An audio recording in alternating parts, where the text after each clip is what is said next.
ادع إلى سبيل ربك بالحكمة والموعظة الحسنة وجادلهم بالتي هي أحسن إن ربك هو أعلم بمن ضل عن سبيله وهو أعلم بالمهتدين.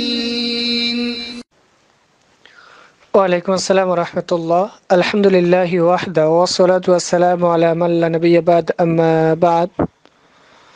জাহিরুল ইসলাম ভাই ইন্ডিয়া থেকে জানতে চেয়েছেন যে তিনি বলছেন যে জীবনে অনেক পাপ করেছে, সেটা জেনে হোক বা না জেনে হোক, নেশা বা এই জাতীয় অনেক কিছুই পান করেছেন।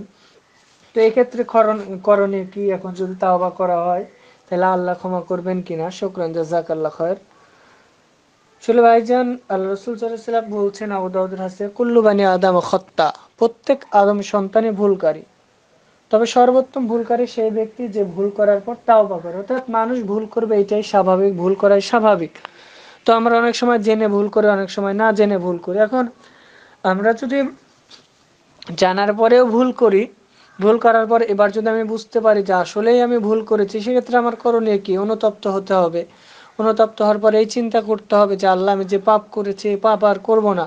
আল্লাহর কাছে খালেস ভাবে কান্নাকাটি করতে হবে, খুলুসিয়াতের সাথে দোয়া করতে হবে। এইগুলো যদি করা যায়, ইনশাআল্লাহ আল্লাহ ক্ষমা করে দিবে।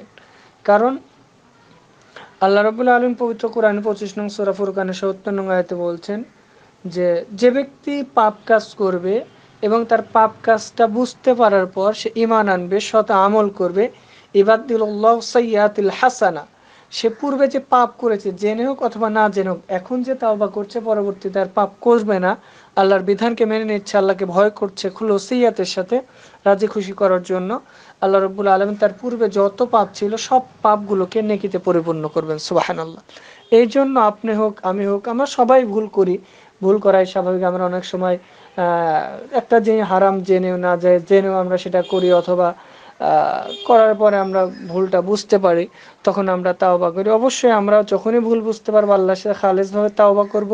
যদি আল্লাহর ভয়ে আমরা খালেসভাবে তাওবা করি, ইনশাআল্লাহ আল্লাহ আমাদের ক্ষমা করে দিবেন। বারাকাল্লাহ। আসসালামু আলাইকুম ওয়া রাহমাতুল্লাহ।